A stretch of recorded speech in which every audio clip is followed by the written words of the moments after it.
Creating great products isn't just about product managers and their day-to-day interactions with developers.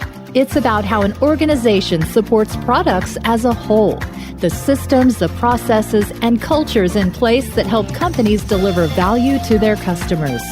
With the help of some boundary-pushing guests and inspiration from your most pressing product questions, we'll dive into this system from every angle and help you think like a great product leader.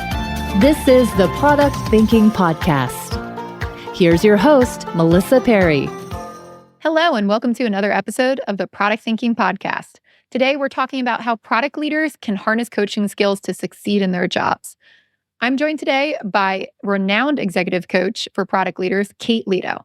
Kate has over 25 years of coaching and product experience, helping leaders navigate everything from cultural transformation of an entire organization to helping new product leaders through their first steps. She might sound familiar to you. Maybe you subscribe to her Product Leadership Essentials newsletter, or maybe you've read her book, Hiring Product Managers. She has been a previous guest on this podcast talking about how to hire, and now we're going to talk about how to personally develop yourself. Before we bring Kate on, though, it's time for Dear Melissa. This is that segment where I answer all of your burning product questions. If you have a question for me, please go to dearmelissa.com and drop me a line or a voice memo, which will get prioritized, and let me know what you have questions about. Now it's time to go to this week's caller. All right, so this question I can see in two parts. It's how do you understand capability gaps in product management in large enterprises? But there's two pieces to that. One is the people skill gaps, and two is the organizational skill gaps. And that's what I consider when I come in and help with large transformations. So usually when I come into a transformation where we have a lot of people moving into the product role that do not have product backgrounds, I'm first looking at what the skills are of the team. In certain cases, there are people there who have done product management before, and they can be a great asset to help coach other people or to take on harder projects and show people what good looks like. So I try to go through that and identify who has previous experience and who does this well. Then I look at baselining the skills for the right people in that organization. So if we have a lot of junior product managers who have never done this before, that's where we might want to put them through some training, get them, exposed to essentials of product management. For me, I always put them through our Product Institute course, Product Foundations. And that gives them a really good baseline of this is what the role is of a product manager. And here's the entire gamut from talking to customers to setting goals to setting our vision and our strategy and breaking it down and working with developers and all the stuff that comes in between. Once they have exposure to that, then I work with them to help them get little wins. And the idea here is to get the reps. And people can only learn product management when they get the reps, right? So you want to make sure that they are talking to customers. Sometimes that's the best first step. So I work with them to get in front of customers, to interview them, to actually question if what they're building is the right thing to build, to get feedback on stuff they already built. That's usually a nice little aha moment of, hey, we could be doing something differently, or this is how I should be positioning my product for better customer value, right? It's things that allow them to really see the benefit of working this way. And that's what is really powerful when you're trying to take people who haven't done this before and show them and expose them to the benefits of product management. Now, with that said, in many organizations, you end up hitting a wall at this point where you've trained a lot of people and they go to put these practices in place, but the infrastructure of the organization prevents them from doing what they need to do. So people will get frustrated and they'll say, oh, I can't actually be outcome oriented because the culture doesn't support that. Or I can't be outcome oriented because we have no access to data. And this is where those components of really understanding the capabilities of the organization come in. So when I come in, I really evaluate things across like 4 different categories that I made. And I have my own little capabilities matrix where I look at things like product strategy. Do you have a product strategy? How is it deployed? How is it created? Is it good? Does it ladder back up to the business goals? Does the company goal provide a focus for the product strategy? How does that actually look? Are they outcome oriented? 2, I then look at things like organizational design. So skills is part of that, career ladders, but also do we have the right people in the right places? Are they going to have ample coaching support once they get to junior people or placed in different parts of the organization? Is it structured well around products or services? And then I look at product operations. Do we have access to customers? Do we have access to data? And how are we running the product management organization? And then last, I look at culture. And that's really looking at the leaders embracing product management, how they support it. Are they supporting it? Are they just playing lip service to it? Are they doing what they need to do to really help product managers succeed? And are they embracing this way of working? So what I would encourage you to do is really look at both a skills gap for people and then a capabilities gap for the organization. But at the end of the day, you really do need to help people bridge that skill gap and help train great product management to help these organizations transform. Because you can set up all the rest of the pieces of that product management organization, but if you don't have people who can execute and do great product management, you're going to run into all those blockers, right? Like you're never going to get anything done. So that's really where I start, is with the skill gap capabilities for product managers and looking at what defines a great product manager. What does that look like in our organization? And then how do we get the training that they need? But also, how do I, as a coach, work with them to get some wins and to make that possible? So hopefully you can try to start there, looking for that assessment. And from there, you might be able to do your plan of action and decide what needs to come first. So I hope that helps. All right, let's go talk to Kate. Did you know I have a course for product managers that you could take? It's called Product Institute. Over the past 7 years, I've been working with individuals, teams, and companies to upskill their product chops through my fully online school. We have an ever-growing list of courses to help you work through your current product dilemma. Visit productinstitute.com and learn to think like a great product manager. Use code THINKING to save $200 at checkout on our premier course, Product Management Foundations. Welcome, Kate. It's great to have you back on the show. Thanks, Melissa. It's so nice to be here. So last time you were on the show, we were talking about hiring product managers and what kind of skill sets we needed for that. And lately, you've been doing something that's really interesting, which I wanted to dive into today, which is teaching product leaders about coaching skills. Can you tell us a little bit about how you got started teaching these skills and why they're important? Sure. Yeah, I'd love to. So it's been a gradual process. So I have been doing leadership coaching and executive coaching within the product space for about, 6, 7 years ago, from the time when I took my very first coaching accredited program. And as you know, there's been like this huge pull in coaching and product management, right? Like there's so many different types of coaches, and it's become like this really kind of big trendy thing. And with that in mind, like I've noticed in my coaching conversations with leaders and executives that they often refer to, different coaching moments that they've had with their own team members. And they talk about how they coach their team members. So we often kind of dive into that. And what they might consider as a coaching moment is very far from what I consider as a coaching moment as somebody who's been trained and accredited. It's often something that is where they're providing like really, I would say, kind of harsh feedback to somebody without permission, without setting it up, without helping to kind of figure out what the outcome of that conversation is going to be. There's absolutely nothing involved with it that I would consider coaching, like helping somebody understand what their own skills are, what their own challenges are, how they can solve this problem for themselves. It's more of massive like confusion between command and control and being really directive in being a manager and a leader, and what I see as and what I've been trained to do with coaching. So that was a big part of it, just like this confusion over what coaching is and how people were thinking about it and bringing it into their own teams and their own workplaces. And then I started to get some requests from clients to actually, how do they get trained as a coach? When quite a few, they bring up the idea and want to know more about it, it was kind of had the same mindset that I did back when I first started training to be a coach. And that was, I just wanted to learn the skills. I didn't want to go become a coach, but I wanted to figure out what the skills were so I could bring it into my own, like at the time, my consulting toolbox or their leadership toolbox. So I started to kind of play around with the idea, developing my own course to work with product leaders to do that, to learn how to bring coaching as a leadership style into their work. And it just went from there. So it's really interesting that you said this. And I think there's some interesting misconceptions about coaching, like you said. Also, like product coaches out there. There's a lot of people who are doing product coaching now who probably have never done product management in the past. I know agile coaches with that name. It gets a bad rap sometimes as well. But then we have the coaching in a leadership role too. This misconception about coaching, what is actually good coaching? Like, what does a good coach actually do, regardless of your product, if you're agile, if you're a leader or whatever? Like, and where are people getting that wrong?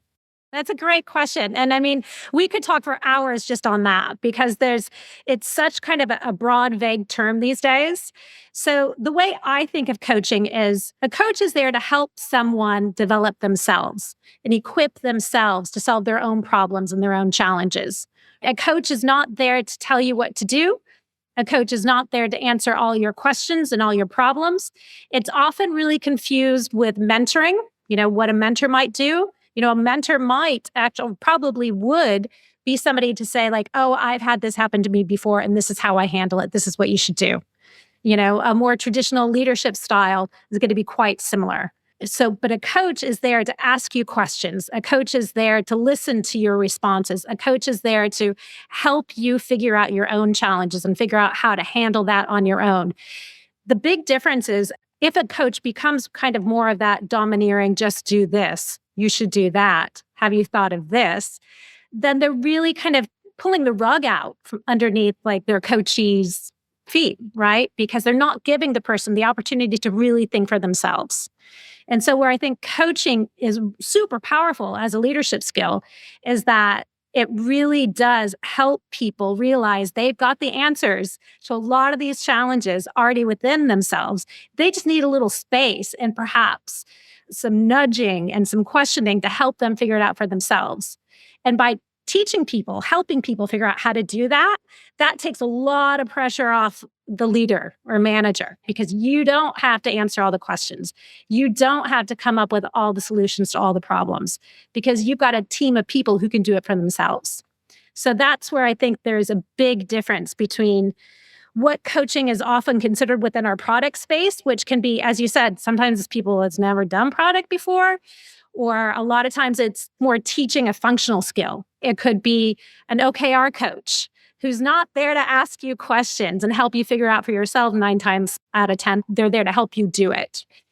Could be a design sprint coach. There's so many different ways that coaching is used and kind of tossed around. And how it got that way, I'm not quite sure.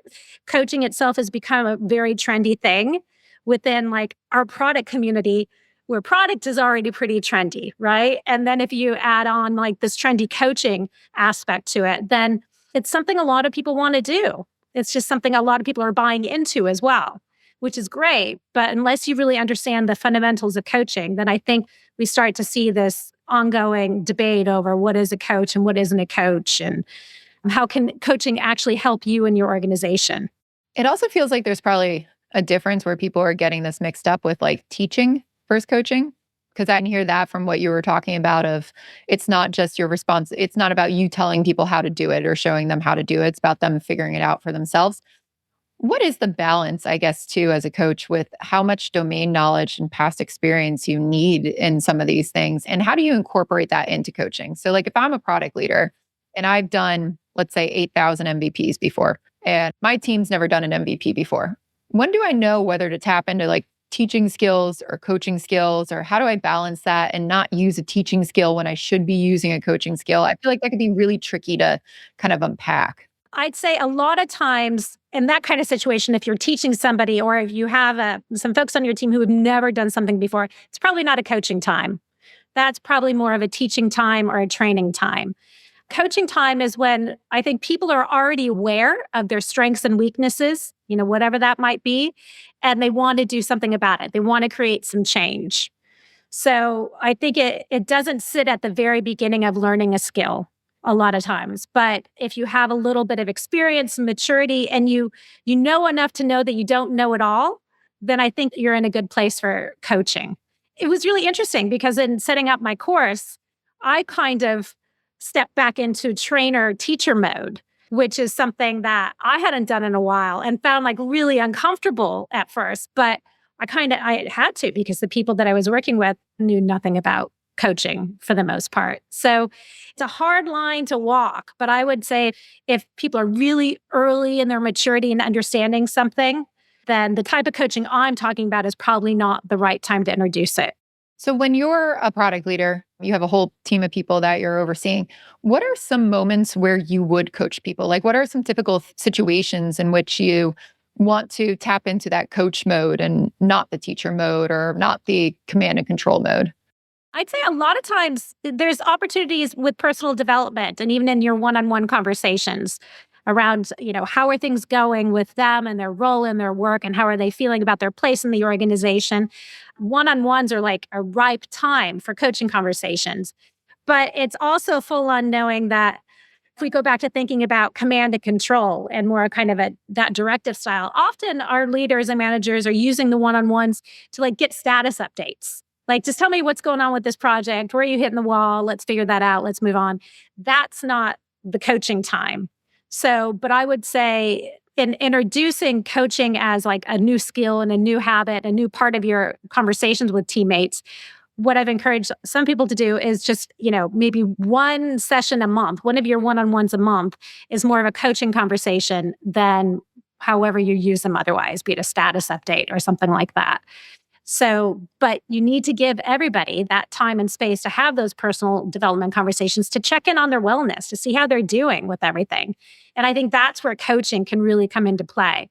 Once you get more equipped to it, and once your team members get more comfortable with it as well, then I think there is a huge opportunity to bring it into even shorter conversations, more of your everyday water cooler moments.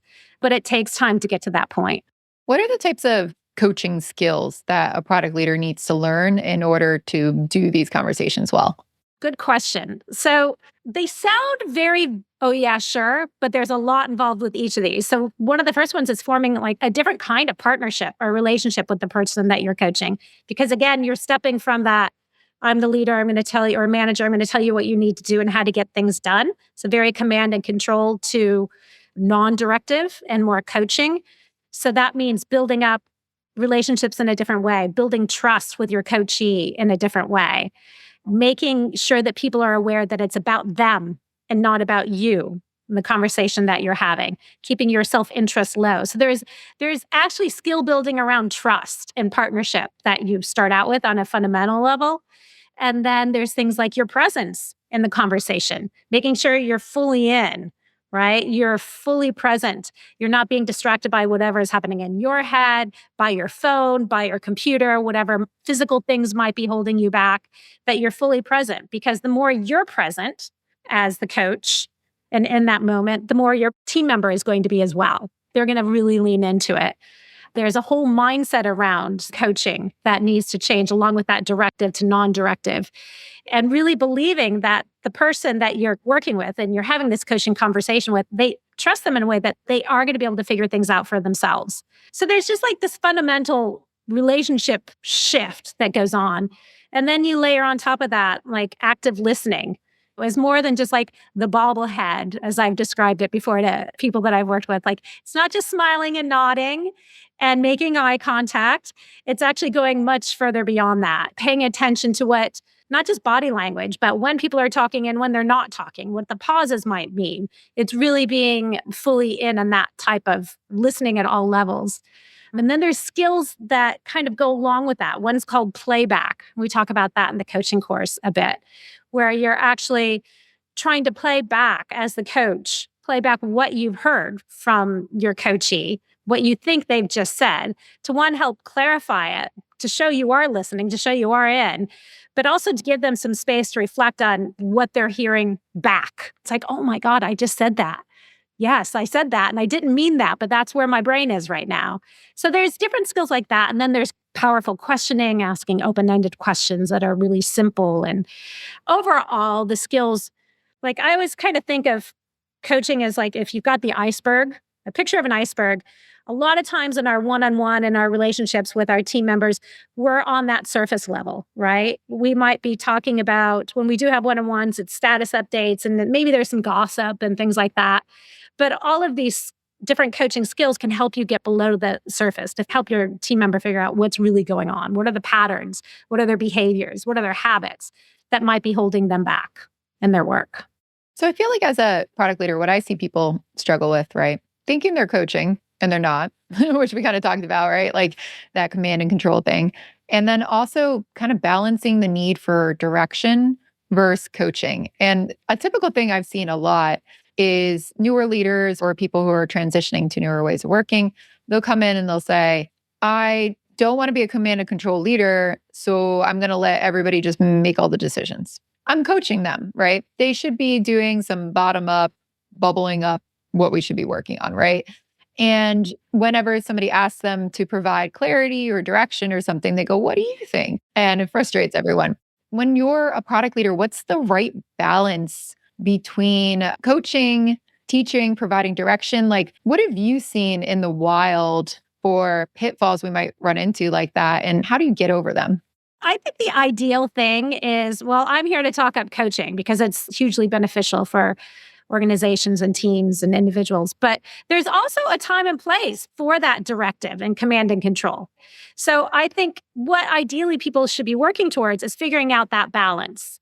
And often a good way to start is by overcorrecting and by trying to go more towards the coaching side of things and seeing how that feels.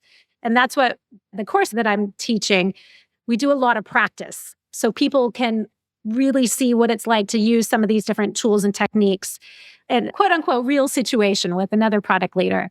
So the first thing you do, I think, is kind of understand, get really observant about how you're leading now. How many conversations are you having a day where you are just telling people what to do versus asking a question? And start to observe that. And then as you do that, you're going to learn a lot about yourself too, because you're going to probably notice that you're trying to be the hero and trying to save the day and all of these great things, which we all kind of pride ourselves on. But through that shift and being really focused on the coaching skills and asking questions and helping people figure things out for themselves. And if you double down on that, then I think you can start to realize when's a good time to back off that. And when is it okay to actually have that directed conversation, teach somebody something, tell them more of, what you think they need to do. But, it's hard to come up with like, once you do this, you got this down. Once you do X, you've got Y down. But really it is kind of noticing what you're doing already, then maybe overcorrecting. Like I could tell you a story. When I first started coaching, I thought that after my first coaching training, probably 7 or so years ago, I thought all I was supposed to do was ask questions. So I went into a product coaching gig and I just sat there and I asked people questions. And it was the most uncomfortable thing in the entire world because they didn't know what I was doing and I wasn't quite sure what I was doing either. But through practice and kind of trial and error and talking to some other folks who had been coaching longer than I had, I realized that it's not just about asking all the questions. There is definitely a time and place for teaching. There's definitely time and place for being directive. But what you've got to be careful of is if you overuse directive or command and control, then you're most likely going to bring yourself out and you're going to bring your organization out. And you're not going to be moving anywhere closer to any kind of growth mindset or learning organization. So it takes time, but I would say a first step would be figure out what you're doing now and then see how you can overcorrect and let people know you're doing it. Because that's another thing I noticed came up in the coaching course was that everyone went back in between our sessions, because we had sessions once a week, and tried things out on their team members. And they didn't know what to do. I'm like, well, did you explain what you were trying? Did you explain why you were doing it? And there was just a big fat no look back on all the virtual faces that were staring at me. So it's not something to kind of jump into quickly, but to be very considerate about it and realize that maybe once you do get really into coaching, you're going to notice more of where that balance might be between the different styles. Can you give us maybe an example of a product leader that you know or yourself when you kind of came into a situation and you approached it with coaching and when you knew to do a little bit of teaching and what kind of that back and forth looks like? Like, how does that evolve and what kind of situations would you use that around? So I've had a product leader that I've been working with for a little while now, and he's going through a reorg. And he doesn't have lots of product experience and background. He's more of an SME that's been moved in. He has some, but probably not the kind of product that you and I would consider, and that mentality and that mindset. So, well, we started out with a broad coaching conversation, kind of focused on a certain area of change, because a lot of what coaching is all about is helping people through change in one way or another and helping them figure out where they want to go and how to get there. So, we were going through that and I was asking some questions, and it was more around what was the organization he wanted to build? What did he want it to look like? How would he know he's there? What would be some of the milestones along the way to look out for? And it became very clear the direction he was going in and that he was thinking would be pillars of success in this reorganization were not healthy, good ones. So we did have a moment where I was like, do you mind if I step in as more of a mentor or consultant and tell you a little bit more about product and why that might work and why that might not work? So that was an example of just last week where that happens. And when it does happen, I try to identify it and call it out and make that shift. But it's a challenge to figure out when to do it and when not to. But again, I think it goes back to that thing I said a few minutes ago. Like, if you know somebody's at a very early maturity level, they're not going to be ready for coaching, at all levels. And if somebody's at a very early maturity level in product and whatever functional area you're talking about, it's not going to be the right time to coach. That's a really interesting distinction there about like junior maturity versus senior maturity on those things. And I've run into the same thing, consulting and coaching as well. And I think when I first started consulting, I was like, I'm a coach. I'm supposed to just ask questions. Like you said, I can't tell people what to do. And then I quickly realized like people hired me because I knew what to do, and I have to step in and teach a lot of people who've never done it before. And then I go into teacher mode. And I think a lot of people go back and forth there. There was something you said before too, though, about product leaders mistaking coaching for being directive and thinking that their coaching or that their leadership profile is more about telling people what to do and telling them what the solution should be. Can you tell us a little bit about like maybe a story or an outcome from when a leader switched their tactics from dictating down solutions to people and try to come back more into a coaching mindset and help their people that way? And what happened with their team? Like, how did it change?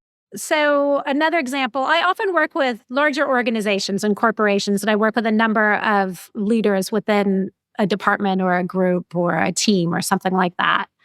And then with the team, then with the leadership team themselves. So another corporate client that I had recently, they were all kind of going through that transition. And sometimes they're more open to trying coaching for themselves and approaching in a less directive, less command control way than others. So when I've seen it work, it's really interesting because it's people entering like a coaching engagement with me when they want to make a change. They know they want to lead in a different way. Maybe they've been given some feedback in the past that they're not happy about, and they want to make some positive changes there. Maybe they just know that they want to develop themselves personally, and then that's going to be reflected differently in how they work with their teams, whatever it might be. But so I had one person who did receive some negative feedback on their 360 about the way they were leading, and that was more micromanaging than empowering as they wanted to be. So the conversations around that are never like, do this, don't do that. When you're talking to somebody, it kind of starts out with getting to know like where they're coming from. I mentioned that iceberg. So it's getting underneath that surface level to figure out like what are the patterns and their behaviors and the actions that have gotten them to the place that they are with their leadership and how they're interacting with folks. And a lot of times out of those conversations, we can come up with an experiment, something they're going to try to do differently in a conversation that they might have with a team member going forward, how they might start a conversation, how they might try to even end the conversation, whatever it might be, a different technique to bring into how they're working with folks. And yeah, they try it out for a week or 2 weeks in between our sessions. And then we come back and we check in on it. And we, just like with product, you iterate and you go from there. So it does happen. The change does happen. The team members, it takes a long time. It's not something, behavior change doesn't happen quickly and definitely doesn't happen overnight. So over time, though, the team members, when they did their next kind of survey and checking in to see how engagement was, to see what the feedback might be, the responses were much more positive, quantitatively and qualitatively. So that was like good juju and like good energy for the leader to keep doing it and keep working at it. And, it just by bringing in coaching and by helping people figure things out for themselves and feel more empowered, it should have that response. People should feel more engaged and more owners of their own work and their own world. And, hopefully won't want to leave organizations. Retention numbers go up. All of that great stuff can happen.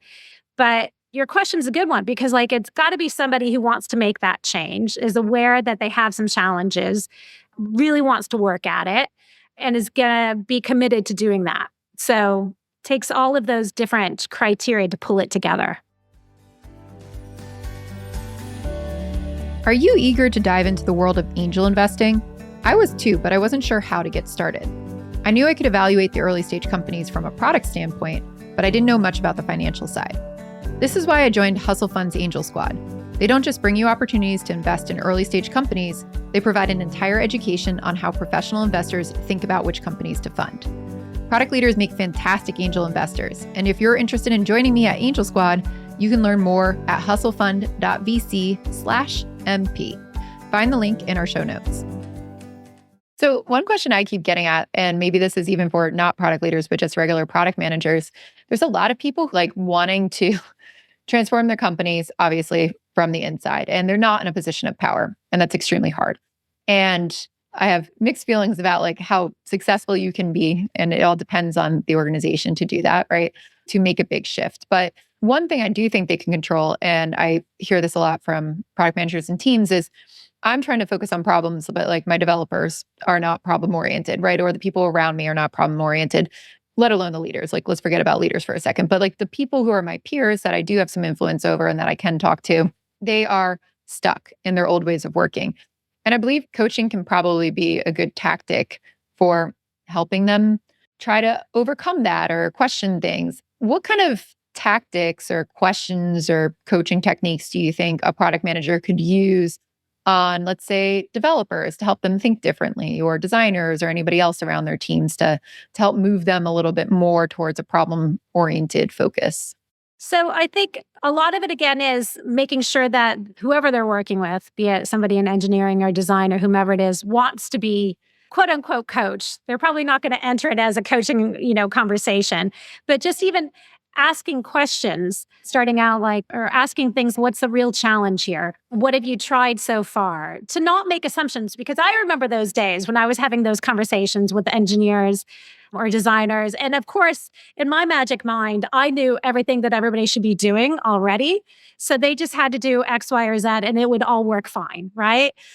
Sometimes I even went into the technology space that way, which was completely ridiculous. But good ego on a product manager, and that's what you get. So it's, again, shifting your mindset on what those conversations are, right? It's kind of entering it with the mindset of, you don't have all the answers, product manager. This person can solve this problem, with just as much grace and ease and confidence as you can if you give them the chance.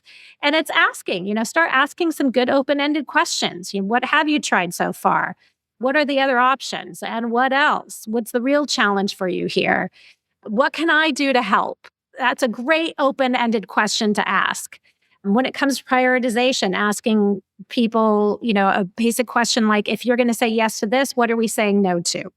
To help people understand that, even if you're going through your backlog and you're reprioritizing, starting with that fundamental, understanding that you can't get it all done. So how can you have that conversation with somebody in design or engineering or UX or wherever it might be in the organization without coming across as the know-it-all? Instead, you want to engage somebody as I'm here to learn with you and figure it out together.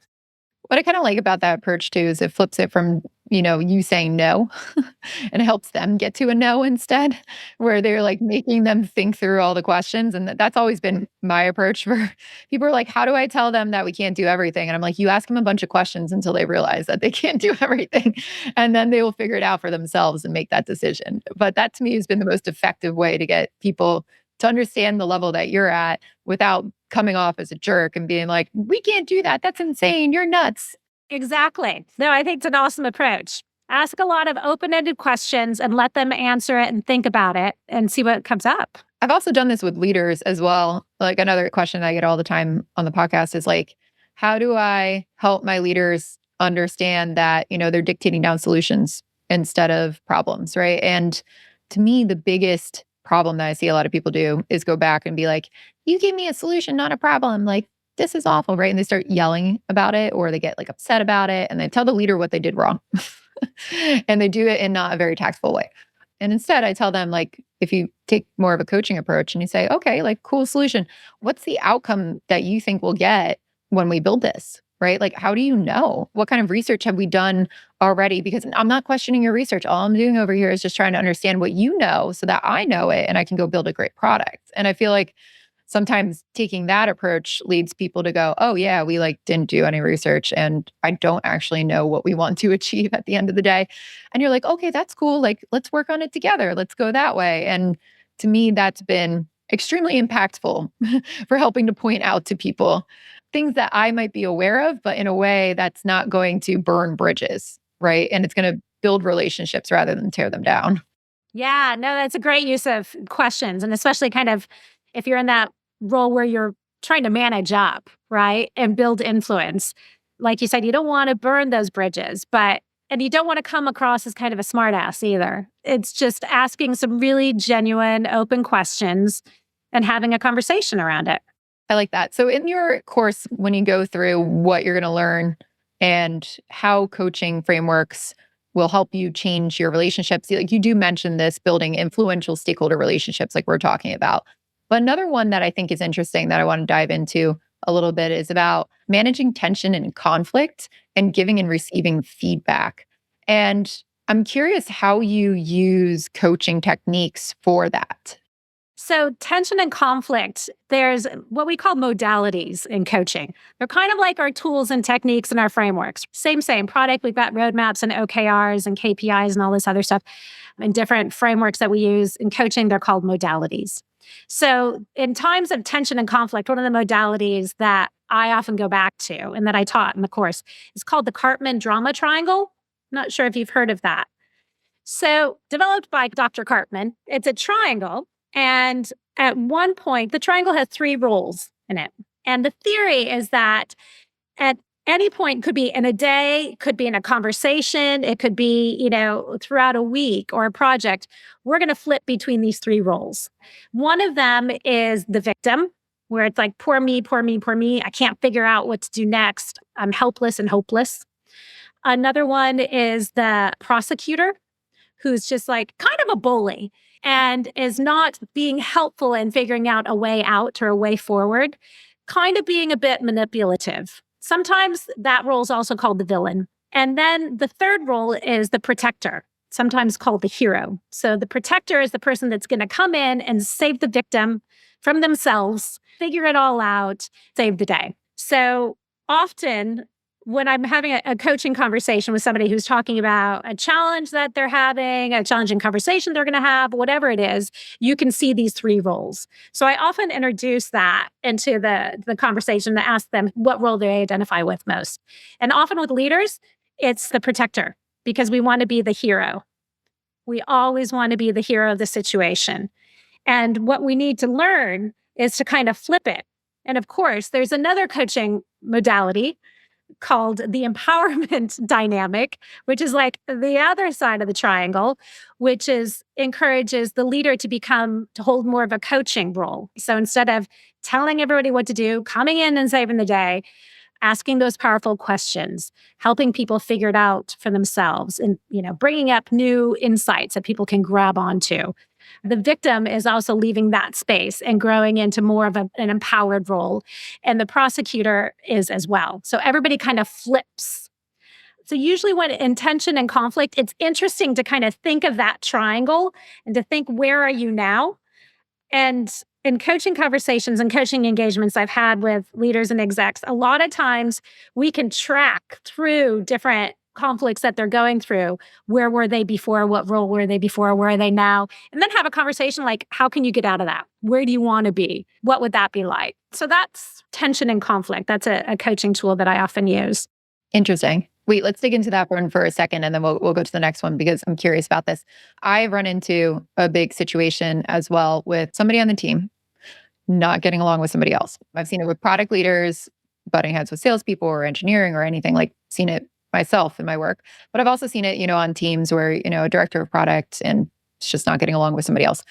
Let's say there's a bunch of tension and you're trying to help your direct report, who's the director of product, work through that. Let's just pretend I'm the director of product and I'm coming to you, Kate, and I'm like, this salesperson is driving me absolutely nuts. They keep trying to put all these things on the roadmap and I keep telling them, no, we can't do it. But they're being such a jerk to me. They're very, very rude when they're talking to me. First of all, it's just not nice, but I can't seem to get through to them. And they don't understand that when I say no, it's not okay. So they go to their leader and now their leader is yelling at me to do these things. What would you try to advise me to do, right? Because I've seen some product leaders be like, oh, I'll go talk to their leader. What's the right approach for handling that situation as a leader? Yeah. So as a leader in that situation, you're definitely trying to be the protector. You're trying to save the day. So I would challenge you, leader, to take a different approach and to take more of a coaching approach. So instead of going and solving the problem, what question could you ask your team member? How could you find out what's really going on below that iceberg? What kind of questions would you ask me, right? If I'm the director of product coming to you, and saying, this person just won't listen to me when I say no, what kind of questioning should we go down? So if you've got a situation where people are just not saying no and they won't respect you, I would ask, well, you could start out with some really basic things like, well, how are you feeling about that? What would you rather have happen? What's an ideal outcome for you with this? What are some different things that you've tried so far to solve this problem? What else could you try? Because a lot of times with coaching, when you're in that mindset of nobody's listening to me, they don't respect me, nobody likes me, rah, rah, rah, then you're not thinking about other options that might be out there. You're not thinking about what might be driving this person to behave this way. You're just in your victim state. So we're trying to move you from being that victim to being more empowered. I'd really try to focus on what have you tried so far and get to the reality of the situation. One of the best coaching questions I ask, I think, in my humble opinion, is it true? What evidence do you have that that person really thinks of you this way or is behaving this way because of you? So it's challenging some of the beliefs that your direct report might be having. They might be limiting beliefs that are holding them back. Or maybe they do have some really thick, good evidence behind it. But I'd say 9 times out of 10, when I ask that question, is it true? Is this true? Then people stop, think for a second and well, I don't really know, but So those would be some of the questions I would ask. Cool. That's helpful. And I think that kind of leads us into the feedback piece of this too. So if you're now, let's say we go back and find out that this person was not handling this the best way, right? And they were not conducting it well. How do you handle feedback to your direct reports or to anybody in a good way, in a coaching way? I'd first try to understand what's really going on. It's the reality of the situation again, right? So one of a common coaching modality is TGROW. So, and that spells out, it stands for topic, goal, reality, options, way forward. So this could be an interesting TGROW conversation because TGROW conversations are often about trying to create action or get people unstuck. So in this kind of trying to give somebody some feedback, you first kind of go in and identify what's the topic of the conversation, what do they want to talk about, and what you're hoping to get out of the conversation as a goal, what they want to get out of it. So if it's, I'd like to talk to you about the tension and the conflict you're having with our colleague and get a better understanding of what's going on in your mind and how we could maybe move things forward. So you've got a goal, reality. What's the reality of the situation? So if this is the feedback or this is what's happened, I would try to really dig into it a bit more. So instead of just jumping to conclusions and judging somebody and giving them kind of judgy feedback, I'd like to really understand their side of the story. So what's going on? Because there could be things going on that maybe you guys haven't talked about. So get that all out on the table. And then talk about some options. How could you handle it differently next time? Would you want to handle it differently next time? I mean, maybe this is something that they still think is the best way forward. But open up kind of door for what are some different ways forward? What are the different options that you might have? How could you try it, next time so-and-so, says no to you, or you feel like nobody's listening to you, how would you want to respond? So I would try to make it more of an open conversation where they can think through what the different ways, how they would want to change their behavior versus how I want you to change your behavior and go from there. I can see that. I think a lot of new leaders struggle with the feedback mechanism. And I'm curious to hear what you've heard with it. But in my experience, it's been either too harsh or they're afraid to give feedback, or when they do give feedback, it's not received really well. And they're like, I am in the manager position. So how have you seen this kind of change that dynamic between like leaders and coaches, and how do you get them to realize where they need to course correct too? I think people at every level have a hard time with feedback. And I get it because we're all human and the majority of us just want to help someone, but we're not quite sure how to do it. So it's one of those things where also as the director or, the person giving the feedback, you need to understand what might be holding you back. So it's kind of a personal development thing on your end to figure out what are your own challenges with feedback. Maybe why don't you like giving it? What's going on there? Maybe remember one coachee where they had a really tough manager before who gave them awful feedback. So they never wanted to give people feedback, negative feedback. So they had course corrected massively on that and just wanted to be the good guy in the conversation and only give positive reinforcement. So if as a manager on any level, if you're having a hard time, I'd first start to think about what about it really bothers you? Where's the challenge for you? How can you start to address that and realize that by giving this feedback in a way that is actually actionable and considerate, you're helping the other person out 9 times out of 10. But, I would say there's always that leader or manager that I've worked with that it's just going to take time to get through. That giving feedback doesn't mean just sharing your opinion and telling somebody how to do it differently next time. If you're going to make any change at all, you've got to understand where they're coming from, why they did what they did, and how they think they might want to do it differently next time. I think that's an important lesson for a lot of managers out there to learn, and will definitely help them steer product managers in a better direction too. So thanks so much, Kate, for being on the podcast. Where can people learn more about your course and more about coaching techniques? So come to my website, which is kateleto.com. You'll also be able to find me talking about it on LinkedIn. So if we're not connected, please find me and DM me with any questions that you might have. I'm also from time to time still on Twitter/X or whatever that might be by the time this podcast is released, whatever entity that's it. But I'd say the most direct way is just come to my website and you'll find a bunch of information on it. You'll find ways to get in touch with me directly and we'll go from there. Great. Well, we will put all of those links in our show notes at productthinkingpodcast.com so that you can go find out how to connect with Kate. And we will be back next Wednesday with another episode of the Product Thinking Podcast. So make sure that you like and subscribe. And that if you have any questions for me as well to answer on each episode, go to dearmelissa.com and let me know what your questions are. We'll see you next Wednesday.